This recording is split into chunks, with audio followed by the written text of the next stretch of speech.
చాలా సినిమాలకి చిరంజీవి గారు వచ్చి బ్లెస్సింగ్ చేసేవారు. బట్ చిన్న సినిమాలకి దేవుడు విశ్వక్. ఎందుకంటే నేను 2 డేస్ ముందు అడిగాను దాన్ని ఫోన్ చేసి, ఎప్పుడు చెప్పు బ్రదర్ వస్తాను అని అన్నారు. యాక్చువల్లీ నిన్న అనుకున్నాం, నిన్న ఏదో మీడియా వాళ్ళకి వేరే ఈవెంట్ ఉంది, ఒకరోజు మారద్దంటే పర్లేదు బ్రదర్ అన్నాడు. అన్నిటికీ ఓకే ఓకే అనేసరం ఏంటంటే నాకు పోయిందేమో బ్రదర్, ఒక్క గంటే కదా నా టైం పోయేది, నేనేం నష్టపోవట్లేదు కదా అన్నాడు. ఇంత మంచి వ్యక్తి నేను ఇండస్ట్రీలో అయితే చూడలే. ఇప్పుడు కూడా ఈవెంట్ యాక్చువల్గా 2ంటికి స్టార్ట్ అవ్వాలి, 2:30కి వచ్చి కారులో కూర్చొని వెయిట్ చేసేవాడు.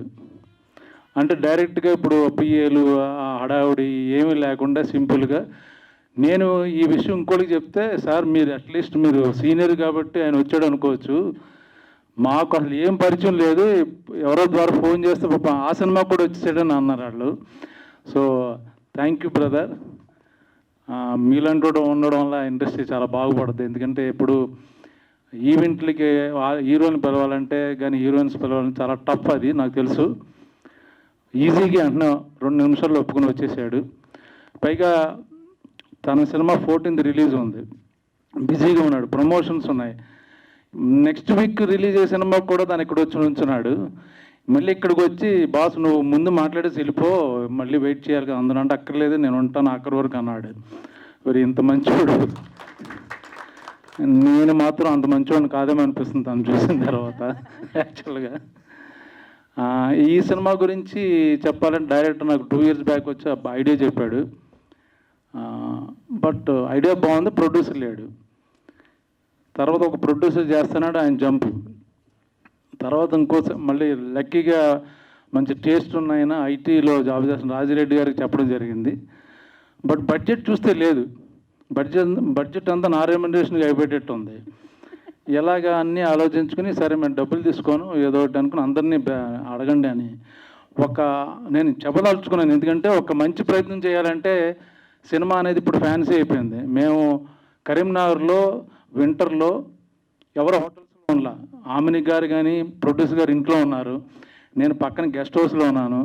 ఈ సినిమా క్యారవాన్లు వాళ్ళ, ఇప్పుడు క్యారవాన్ లేకపోతే చిన్న ఆర్టిస్ట్ కూడా అసలు ఎక్కడ ఉండేటట్లేడు. బట్ ఎవరు క్యారవాన్లు వాళ్ళ, కారులోనే బట్టలు మార్చేవాళ్ళం. మా ఇల్లు చూపించారు కదా, అక్కడే అన్నీ, అక్కడే పడుకున్నాం, అక్కడే లేచేవాళ్ళం. సో అందరూ టీం వర్క్ బాగా చేస్తాం. ఈవెన్ కెమెరామ్యాన్ కానీ లేకపోతే అందరూ అక్కడ ఉన్న ప్రొడక్షన్ టీం కానీ అడ్జస్ట్ అయ్యి, ఏదో ఫ్యాన్సీగా భోజనాలు కానీ చాలా లేట్గా వచ్చాయి, అరేంజ్మెంట్స్ అన్నీ పాపం అందరం అలాగే కష్టపడి చేసాం. అలాగని మిగతా సినిమాలకి రెమ్యునరేషన్ రాకుండా నా దగ్గరికి ఎక్కువగా ఛార్జ్ చేస్తాను. ఈ స్క్రిప్ట్ బాగా నచ్చింది. నేను చేసే సినిమాలు నాకు పెద్ద సాటిస్ఫాక్షన్ లేదు, అంటే రెగ్యులర్ క్యారెక్టర్స్ పడుతున్నాయి, డిఫరెంట్ స్క్రిప్టు, డిఫరెంట్ గెటప్. పైగా ఆమెని ఇలాంటి గారు ఆర్టిస్ట్తో సుధాకర్ రెడ్డి గారు వాళ్ళిద్దరి ముందు చేయడం నాకు చాలా కష్టమైంది. యాక్చువల్గా టు బీ ఫ్రాంక్, చాలా న్యాచురల్గా వాళ్ళు యాక్ట్ చేస్తున్నట్టు ఉంటుంది, మాట్లాడుతున్నట్టు ఉంటుంది, నేనేమో డైలాగ్ చెప్తున్నట్టు ఉంటుంది. సో ఆ మ్యాచ్ చేశాను అనుకున్నాను. బట్ నాకన్నా వాళ్ళిద్దరు డెఫినెట్గా మంచి బెటర్ ఆర్టిస్టులు బాగా చేశారు. అలాగే మిగతా వాళ్ళు అందరూ చాలా బాగా చేశారు ఇందులో. సో మంచి ప్రయత్నం, మంచి కథ, డిఫరెంట్ కథ, మీరు నచ్చితే చూడండి. మంచి సినిమా ఆదరిస్తారు. ఎప్పుడు లాస్ట్ టైం ఇప్పుడు బలగం ఆడింది తెలంగాణ బ్యాక్డ్రాప్లో. సో ఈ షూటింగ్ అంతా కరీంనగర్లో చేసాం. సో అందరికీ, వచ్చిన వాళ్ళందరికీ thank you very much. Thank you Brahmaji గారు, థ్యాంక్ యూ సో మచ్. యాక్చువల్గా ఆయన కష్టం కాదండి, మాకు కష్టంగా ఉండేది. అసలు మమ్మల్ని యాక్ట్ చేయనివారు, ఎప్పుడు నవ్విస్తూనే ఉండాలి. మేము సీరియస్గా యాక్ట్ చేస్తుంటే ఆయన వెనకాల నుంచి ఏదో ఒకటి చెప్తుంటే మేము నవ్వేసేవాళ్ళం. మళ్ళీ డైరెక్టర్ గారు వేసేవారు, రెడీ సార్ టైం అవుతుంది, లైట్ పోతుంది అనేవారు. ఇలా జరిగేది. ఆయనకు కష్టం, మాకే కష్టం అయింది. సో అంటే ఎంటర్టైన్మెంట్ కూడా ఇచ్చారండి.